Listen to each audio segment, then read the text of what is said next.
Welcome to MSBTalks, a podcast about science for everyone.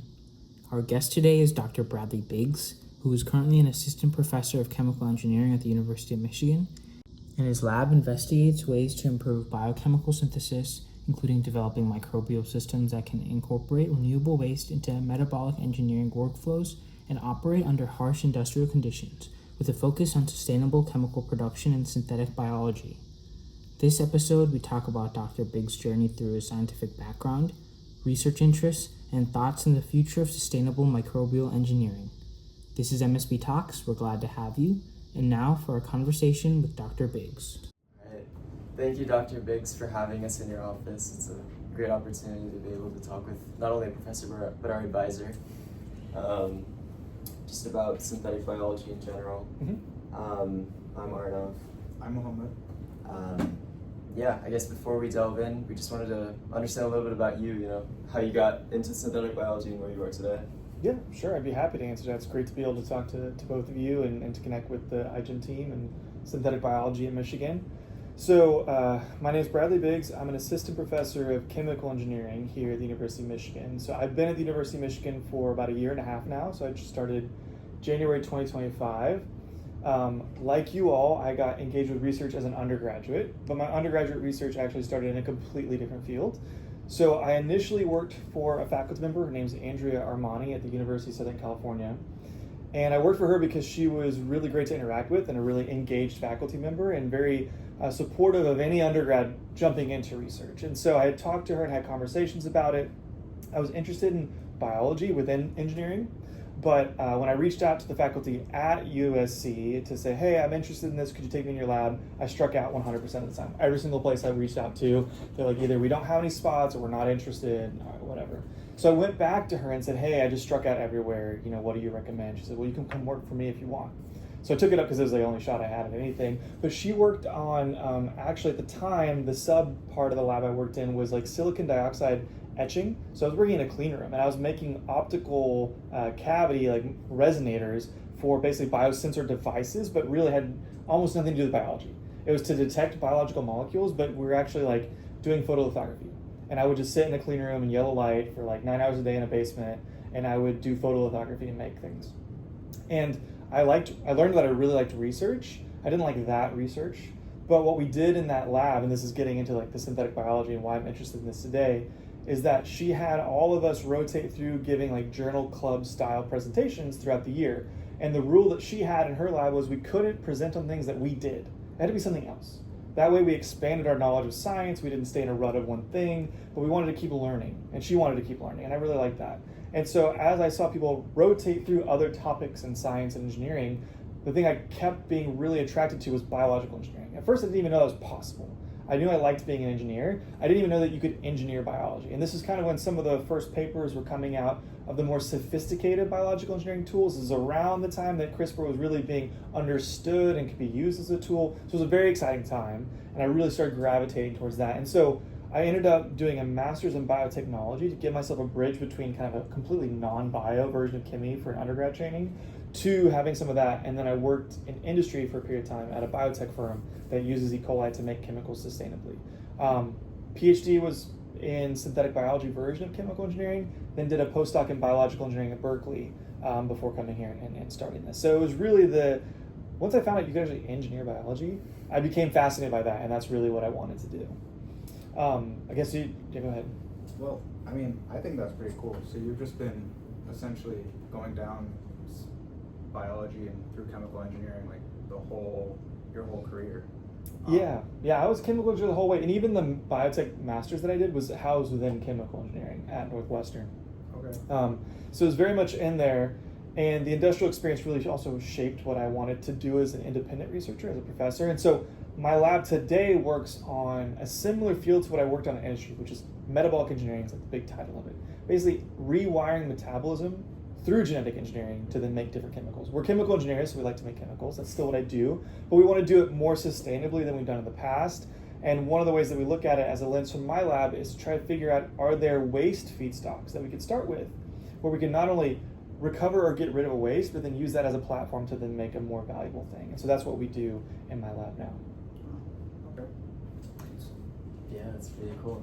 I think in general, at least for me, when I hear the name chemical engineering, my mind doesn't instantly go to like, transforming bacteria, doing all this stuff like plasmids, genetic engineering. Could you elaborate on like the role of cellular engineering specifically in the broader realm of chemical engineering? Yeah, I mean, if you went and did like a survey of all the top chemical engineering programs in the United States, 85 to 90% of them would actually have a strong cohort of people who do what I do. And I'd say the first people who pioneered thinking about a rigorous way of engineering metabolism specifically, not everything about biological engineering. There's things about like biosensors and therapeutics that aren't exclusively in chemical engineering, but if you're thinking about rewiring metabolism, really a person named Jay Bailey, who was at Caltech and was also at University of Houston, and then one of my mentors, Greg Stephanopoulos, who's now at MIT, used to be at Caltech, and then Jay Kiesling at Berkeley. These people are responsible for really building a lot of the foundation of this particular subfield. And a lot of the faculty who are at universities today and top universities came out of like one of those labs. And a lot of those people populating top spots, and the chair of MIT was with Jay Kiesling. The chair of Wisconsin was with Jay Kiesling. Like these people like that, for chemical engineering, there's a lot of connections in that world.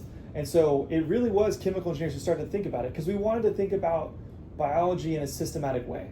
I think it took an engineering mindset. And when these things were first being done, biological engineering as a discipline and as a program even really didn't exist a lot of places. It was pretty uncommon. And it was mostly chemical engineers who kind of did that foray. So if you think about like biomedical engineering, its history is more on the mechanical engineering side, mostly of like devices and things like that. But biological engineering and synthetic biology, actually more of its history is in chemical engineering or some pure biology and some physicists. Like those are people who really help shape a lot of these things. Okay. Could you elaborate more on like how you use biology to do chemical engineering in your own lab? Yeah, absolutely. So the way that we think about it actually has a long history outside of being codified like in an academic setting as a discipline with textbooks and papers. People have been using microbes to make chemicals for a very long time.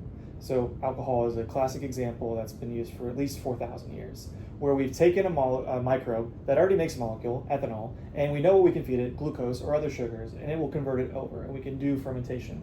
And so people have been using microbes to make chemicals that they want for a long time, thousands of years. That became more industrially focused, I'd say, in World War II with penicillin. So penicillin, soldiers are on the battlefield, they're getting injuries, they're getting infected. It's actually that infection after the injury that's killing a lot of people. We want to be able to have a way to stop that infection. This is before antibiotics. I mean, antibiotics have saved so many people's lives now today. Penicillin was found to be a very, very effective antibiotic, but then we couldn't make enough of it to give it to the soldiers who had been injured. And so they found that it was actually penicillin notatum and then another version of penicillin that could make that antibiotic, and they could make it more efficiently with the microbe than they could make it as a chemist from the ground up. They could make the molecule as a chemist from the ground up, but it just wasn't as efficient. So then that really ushered in, I would say, what's like modern biotechnology and thinking about using microbes to then do these types of tasks. So within chemical engineering, we come and say, the history of that was we found a microbe that could make something.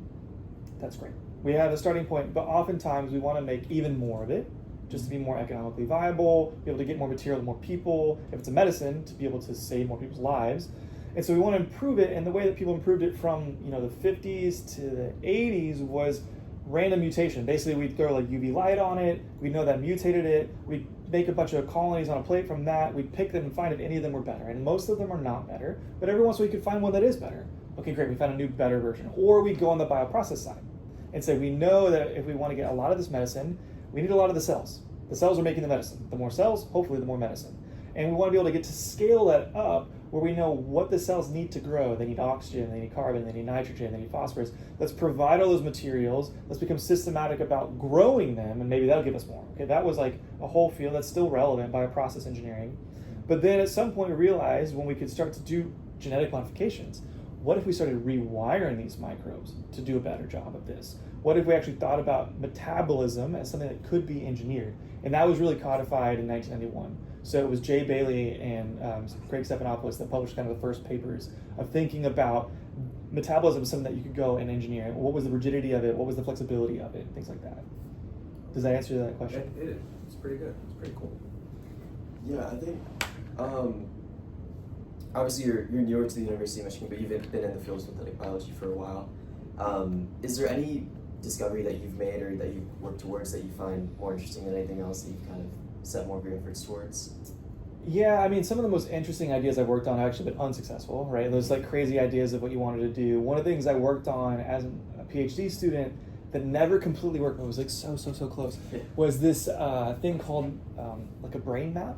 So this is going to date me, but during the Obama administration, when I was doing research, they put a huge amount of money behind what's called the Brain Initiative, because they wanted to basically map the human brain entirely, know what every single neuron's doing, so that we could actually go and develop better therapeutics, be able to treat neurodegenerative diseases better. Like that was the big picture, which is a beautiful picture. But to do that, we need to actually be able to measure every neuron in real time, because otherwise we're never going to map what's happening. I mean, it's just so complex. Emergent properties of the brain and things people talk about. So they said, okay, the ways that we have to measure the brain activity right now, we can do scans, we can get the whole brain from the scan, but it's actually slower than brain activity. We're on the millisecond scale for brain activity. It takes a couple seconds to do some of these scans. That's not capturing real time. If you do like patch clamps or fluorescent imaging, well, the brain's dense matter, so you can get part of it in real time if you have like fluorescent things lighting up in like a rabbit brain or something, but you're not going to capture the whole brain at once. So there was these limitations to any of the tools they had. So I said, what if we use synthetic biology to be able to develop new tools, to be able to do the measurement over the whole brain in real time? And the idea was to create this molecular ticker tape.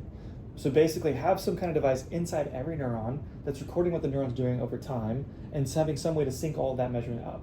So the idea was then to write DNA over time and have the DNA write differently when the neuron's firing to when it's not firing. When a neuron fires and when a lot of the cells in our body are active, they have a spike in calcium. So to see the spike in calcium, so then we said, let's engineer something that responds to calcium spikes and changes the behavior. And if we're trying to write DNA, what if we do like a DNA polymerase? So I actually engineered a DNA polymerase to when calcium is present at a high concentration to deactivate its ability to proofread what it writes. So then to just make more mistakes. So then if you read all the DNA out that it wrote, you would see this period of time where it's high fidelity, and you see this period of time that's low fidelity, and it should be responsive to the amount of calcium. I probably did make it, but that polymerase is so toxic to the cell, I could never produce enough of the polymerase to be able to actually characterize it completely and properly. I can only show that when calcium's around, it makes things sick, and it stops working. I could never completely characterize all. But that's one of the things that I think, if it had worked the way I wanted, would be one of the most exciting. Otherwise, I think my lab has been working on reframing how we think about some of these waste feedstocks. And the paper that's currently on bioRxiv, if you're familiar with that, as a place to deposit papers that we're almost completed with, which basically says let's rethink lignin as a substrate, which is a part of biomass. It's one of the waste components of biomass. And instead of breaking it down entirely and making compounds, what if we take the existing aromaticity of it and see that as a chemical potential to then get to shorter pathways to make molecules of interest? So we've been making things like vanilla and resveratrol, resveratrol is the nutraceutical that comes from wine. If wine's good for you, it's the part that's good for you. And vanilla, which the vanilla flavor, very popular. And trying to think about what are products like that we could make where we have shorter biochemical paths. And I've seen that just recently be adopted more in the literature. People are taking that idea and actually running with it. I think that one has quite a bit of potential. I think it's probably one of the things I'm most excited about overall that we've contributed so far, and hopefully, we grow in our contributions. Does that answer your question? Yeah, no, really. I think I mentioned this ticker tape idea. It brings me back to something I read. These proteins called vol proteins. I'm not 100% sure either, but I think they store some record of nucleic acids that are produced in the cell. But yeah, no, I think that idea is really cool. Yeah, very interesting. Yeah, I guess from here you talked about your project. We can talk a little bit about ours. Yeah, I'd love to hear more about your project. Yeah. So this year we're working on engineering a magnetotactic bacterium. It's called AMB1. It was discovered in a freshwater pond in Japan some years ago. It's considered a model organism in that its genome has been sequenced, so it's fairly easy to interpret and not as easy to work with. Our plan is to use its magnetotaxis in addition to its aerotaxis, because it's naturally attracted to low oxygen environments, to kind of give a more robust localization to ovarian tumors and other low oxygen microenvironments throughout the body that might have some kind of necrotic tissue within them. As part of that, we're integrating are strained with 2 plasmids, one of which encodes a cytotoxin called cytolysin A, which is under a regulated heat shock promoter. So that's kind of like the payload. And a second plasmid is kind of to help with localization, to sort of fine tune it. We're expressing a ligand for a receptor that's often overexpressed on tumors, folate receptor alpha. And as a result, we kind of have like more coarse-grained localization strategy with like magnetotaxis and aerotaxis, and then a fine-grained strategy with the surface ligand. And yeah, that's pretty much about it. Yeah. So with these 3 modes of localization, we've built. Well, for one of them's already naturally there. The other one we're building right now. The folate receptor alpha plasmid. We've built the cytolysin, and that sort of works. Like if you express cytolysin, is there any considerations from your deep experience with like constructing plasmids and expressing proteins that we should consider for a constitutively expressed folate receptor alpha ligand? So just to check and make sure I'm tracking all the way with you, the folate receptor, is that the one that's specific to the cancer cells and that's helping, or is this a separate one? Yeah, so folate receptor alpha is overexpressed in I think 70 to 90% of ovarian cancers. Okay. So this is it's a selector molecule. Selector molecule. The thing that you're putting on the outside of the cell is a protein, yes. And what kind of protein is it? So we've taken a native protein, an AMB1, that's normally expressed on the surface of the cell, and we've manipulated it so that part of it looks like the natural ligand for folate receptor alpha. Okay, yeah. So it looks like the ligand. So if it's not binding to folate, it's binding to something else? Because isn't folate a small molecule? Yeah, that's a good point. So typically folic acid is like the natural component that binds to folate receptor alpha, but we kind of wanted a way in which this cell can kind of regulate its production. So our computational modeling sub-team designed like a polypeptide, like a short sequence that demonstrates like a fairly low KD for folate receptor. And in turn, I think the advantage is over that as opposed to using like a folate. Like using folate is like a common strategy for like things that resemble antibody drug conjugates, where the folate is just hooked up to like a peptide linker, which is attached to a cytotoxic payload. We find it's easier if we're relying on the organism's genome to produce cytotoxin and also the localization. It might just be easier to like rely on a peptide for localization. Yeah.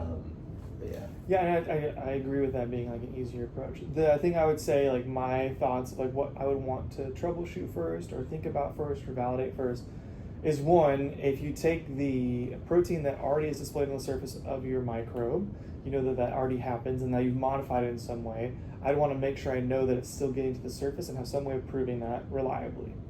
Then the other thing I would do is I would want to have some way of reliably testing early that your peptide binds to that folate receptor to a good amount. It doesn't have to be the same as folate, right? It just has to actually bind, and validating that. Usually you do that with like Western blots or something where you're getting 2 proteins bind, you see shifts, or you're labeling it some way where you get like an antibody that's in label with a fluorophore that's anti whatever the thing you're trying to make sure the 2 things are together, right? So I would want to run a couple of those tests to make sure the binding pieces work together and the like transport pieces work together, because those are like fundamental first problems before you get to, now I'm trying to express it constitutively, what are the things I think about there? When you think about constitutive expression, the protein that you're sort of like taking over to use for this, what's its native role? I have no idea. I don't think, we just chose a ubiquitous protein that has like a membrane localization sequence in it. So effectively it's the MLS that's doing all the work, but it's already encoded in the genome. So then I would want to know like what the protein normally does, maybe, just to make sure, okay, if I'm taking over that role and using something else, how sick do I expect it to be from that? That's one to think about. And then the other one is, okay, if that membrane localization sequence is how we're getting it there, how many other proteins share it? Now, if you know that there's like 20 that share it, and this is the least important one, and now you're really expressing a ton of it, and whatever machinery is helping things get there, if you now soaked up all that machinery to do your thing and none of the other ones are going to get theirs, now you're going to get a sick cell, and constitutive expression will lead to likely pretty quick mutation. So I would want to look at like all the possible things that you're going to be changing about your microbe that could be deleterious, and then almost ranking them of like, okay, this was really bad, this is kind of bad, this is not so bad. What are the ones we just have to use, and what are the ones we can maybe readjust in some way? Okay. Yeah, I think, yeah, that's great feedback. I really appreciate, our approach there is kind of like, for now we're relying on like confocal microscopy to kind of confirm that, the cells do in fact co-localize with, I think we have like some high-grade serous ovarian cancer cell line. Okay. So that's tentatively how we're trying to approach that. But another, I think, pressing issue that we've encountered is that the heat shock promoter that we're relying on to regulate expression of cell SMA, it's a little bit leaky in the sense that it's expressed at body temperature. Yeah. So our goal is to kind of distinguish between like 37 degrees and 40 degrees, which is pretty minute. So one strategy we've recently kind of thought about is using an RNA thermometer to kind of like plug in front of like the RBS and kind of assist in that transition to make it a little bit more robust. Do you have any like ideas for like troubleshooting that, like using an RNA hairpin? Yeah, so I haven't worked personally a ton on that. I worked with Julius Lux's lab at Northwestern doing my PhD, and they do a lot of RNA regulatory elements. So if you're like looking at SynBio people who've done that, Julius Lux, Lydia Contreras at Texas at Austin would be another one that does a lot of RNA regulation. So you might be able to find tools from that. Jim Collins, now at MIT, also has done some regulation in that vicinity. If you have something that's leaky, having redundant mechanisms that should keep it from expressing, that's generally a good thing to do. You're both going to lower your noise, but you're also going to lower your overall expression, even in the good case. It's hard to decouple those entirely. It's the same idea as like the parks and recreation people at some of the national parks. Like they have a challenge of bears breaking into all the trash cans, right? And so you'd think they should just make trash cans that are like bear-proof, but they said there's actually significant overlap of the smartest bear and the dumbest human, and so you can't really just like design the perfect. So when you're like trying to get these like RNA things to turn on, but only turn on when you want them to, it's really difficult to make that perfect, right? There's noise in biology. It's a more messy system, right? So you said the one you want to use right now turns on at 40C. There are some I know that turn on 42. So maybe like having one of those means you end up in the like this Poisson kind of thing. Maybe you're towards the bottom of it, so then you don't get as much expression again. But that leaky is more in the area you want it to be working. That's where I think it is just it's a lot of troubleshooting. Yeah. Especially if you're trying to add an RNA regulatory element on top of your existing regulatory elements. If it's like a protein repression that's happening right now, I'm not sure what you're using, but whatever's happening right now, that is part of that RNA transcript. Those, in case you weren't aware of this, I'll just give you one more piece of information. You may already be aware, but those RNA regulatory elements that people use, they're context dependent because it's base pairing, almost always base pairing, and then disruption of base pairing. And if you have GFP is the gene that you're regulating, and all of a sudden you put in your cytotoxin producing gene, well, it has a different DNA sequence. It has a different DNA sequence. When it's turned into RNA, now that RNA regulatory element has the things it's supposed to bind, and then a whole new set of things it could bind, and there could be little sequences within there that actually have a lot more base pair matching than the previous thing had. And all of a sudden it's going to perform different. So just be aware of that. One of the things people have done to get rid of that is actually having, this is more on the expression element, but like helicase activity built in somewhere where it'll disrupt certain binding. So just know that that's a problem. And there may be things you can do about it, but be aware of it, I would say. So it sounds like it's very unpredictable too, without coming across it and being like, this is happening. Parts of things are unpredictable. Actually, maybe the best thing it's one of the best things we can do in terms of prediction in biology is base pair matching. We're actually pretty good at predicting RNA secondary structure. So if you took your like GFP test case and said, it's expressing what we want, not expressing what we don't want, and you went in and used some of the softwares that exist to just predict the RNA secondary structure for me and the energetics. What are the thermodynamics of all the secondary hairpins that are made? And then go in and put your gene in and then compare to see if there's any new really high delta G or low delta G differences that all of a sudden show up. That actually is a pretty good clue. That's one of the things that we're pretty good at is the base pair matching. Okay. Other things we're not great at. That one we're okay at. That's good to know. Yeah. We can Yeah, I know. Yeah, for sure. My lab studies like RNA secondary structure, so I know it's like that's a beast in itself. But other than using like RNA strategies, are there any other ways to like kind of repair a leaky promoter other than replacing it? Yeah, I mean, it really comes down to, there's a couple of things to think about is redundant mechanisms, so like two repressors, so that they both have to happen together, that you're thinking like logic gates at that point, like A plus B, obviously it's less leaky if you have A plus B, because the leakiness we're getting is from a couple things. One of them is just, the repressors are not always bound. They're like some residence time, and strong binding ones are there more often, but then they're harder to break off. And then weak binding ones are easy to remove, but then they're not there as often. So if you have two of them, hopefully one of them's there all the time, right? Like that's kind of one mechanism. The other way to think about it is, one of the ways you get leaky expression is not just because that repressor is not there 100% of the time, is that there's some other promoter somewhere upstream, maybe it's weak, that's actually giving you spurious transcription. And that spurious transcription is not as strong as your promoter, but you're getting a little bit of it and it's reading through. And so you're getting some of that, or something like that could be happening. So then you could put a really strong terminator upstream of your promoter, but don't put it too close. Yeah. Because if you put it too close, you'll disrupt your actual promoter. So that's one of the way of thinking about it, is basically buffering your region of DNA with terminators can help prevent other transcriptional read-through from disrupting the function it's supposed to have. Interesting. So from my understanding of how we've set up the gene originally, we used a heat shock promoter as the actual promoter, and I don't think we added any other regulation into it. And that could be fine, actually. Like, I'm not telling you that that's bad or wrong, but if you're getting leakiness, some way to get rid of it is sometimes redundant mechanisms. Okay. The terminator bounding sounds pretty good too, along with the extra. Yeah, and one way you can check to see if you need it is if you take away your promoter, but you leave like a RFP, GFP, something in the place of your gene, and you test and you get some expression, you go, okay, something else is also helping this express it. This is not our promoter. Okay. Yeah, that's pretty good. Yeah. Pretty good validation. I guess kind of shifting away from like the genomic engineering part. We're working with a bacterium that's not like super conducive to like being worked with. So for one, electroporation doesn't work on it.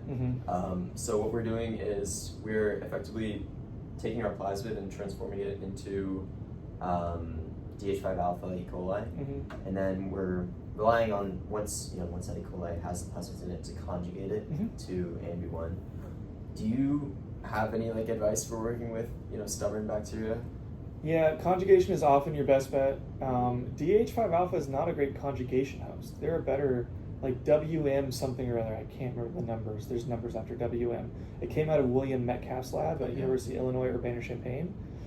That strain is like a classically well-known E. coli great donor for conjugation. So one, I would just pick a good conjugation donor strain.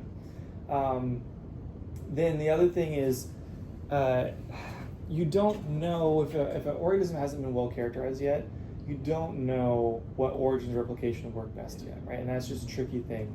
So my lab even works on that as a problem. Is actually one of the students, PhD students, is making a library of plasmids that have different combinations of antibiotic, origin replication, and promoters. So we can start to more quickly go through any new organism we work with and find out which ones are best and not best. Some plasmids will give you a couple rounds of copying, but it's not stable and you actually can lose it over time. And that's really tricky because it'll seem like things are working and then they'll stop working because you just don't get faithful passing down to the daughter cells. And so the best thing to do is to screen several options. Look for closest relatives to that organism and what people have gotten to work in the past. And then in terms of like promoters and things, you can go and actually look at your own organism's expression profiles of transcripts.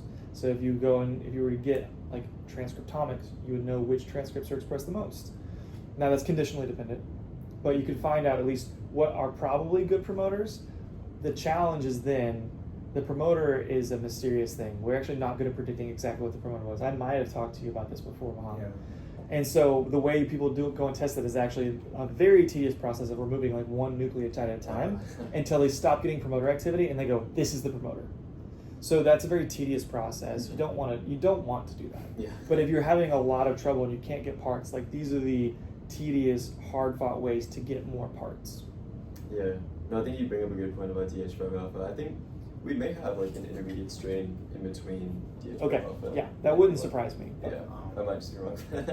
I'm pretty sure we use it because it's good for getting DNA into it. It's really easy. It is. It's easy to get DNA in. It's easy to like do a mini prep from. Like it's a good storage organism for a lot of cloning plasmids. Yeah. No, it's a good host to use for that. It's just not good at specific conjugation into another organism. Yeah. All right, cool.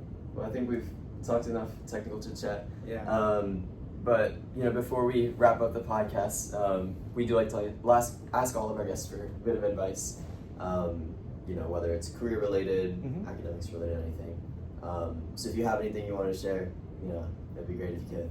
Yeah, I mean, I think at your stage of your career, the thing that I would recommend the most is to read a lot of papers, more than you think you want to. Like some people, their personalities range, right? And some personalities are almost scared to get in the lab. They're like just people who are in that boat, and so they'll read and never do an experiment. Like if you're talking to one of those people, I just want to tell them, go do an experiment. Just try something out, get rid of that fear, go into the lab. It's okay if things don't work the first time. Go and try something, and then we'll come back from that, and then we'll readjust or whatever we need to do.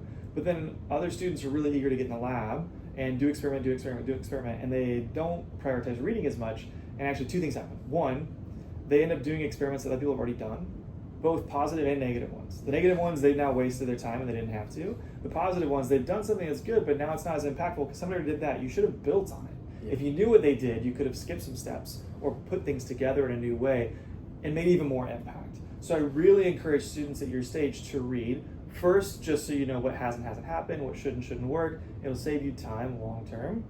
Two, keep reading different kinds of things so you even know what's out there. You've already read some things, you found some really cool things. Be the people who read things that other people aren't reading so you can make new connections. That's how we have like real breakthroughs. That's how we have a lot of the most exciting breakthroughs, is you put two pieces of science together in a way that people aren't putting them together. That's a really, really important facet. And then read a lot so you know what you actually love and are passionate about. There might be some subfield that you just haven't come across yet that is something that you truly love and that you want to go pour your energy into and be able to make a difference in. So I recommend students at your stage to do that, to read broadly and read frequently, and you'll also learn from that as like a side benefit how to write a paper. The more papers you read, the better writer you're going to be when you need to write, and eventually you want to communicate your science well, right? Yeah. So it'll help you there, and that's almost like an osmosis part of it, because the more things you read, the more you've seen how people line things up, how they describe them, good ways of introducing topics, good ways of going between two topics. And you don't even have to be focusing on, I'm learning how to write better. You'll just kind of get that over time the more things you read. So I recommend that part really highly. That's some pretty good advice. Yeah. Thank you. Yeah. Just going out on the reading, but yeah, no, we appreciate you giving us the opportunity to talk to you, and we'll stay in touch about our project and all. Thank you. Perfect. Thank you all. Cool. That concludes this episode of MSB Talks, where we delve into the science behind our research into cancer, therapies, and a hope for a better solution. We're committed to sharing evidence-based insights and the voices of those advancing our understanding of the field of synthetic biology. To stay up to date with future episodes, subscribe to our YouTube channel, and if you have feedback, questions, or personal stories you'd like to share, we welcome you to reach out. And you can find us on our Instagram at michigan.msbt. Speaking with Dr. Biggs were Arnav Sharma and Mohammed Vora, members of MSBT, and I'm your host, Daniel Yang, and I thank you for joining us today.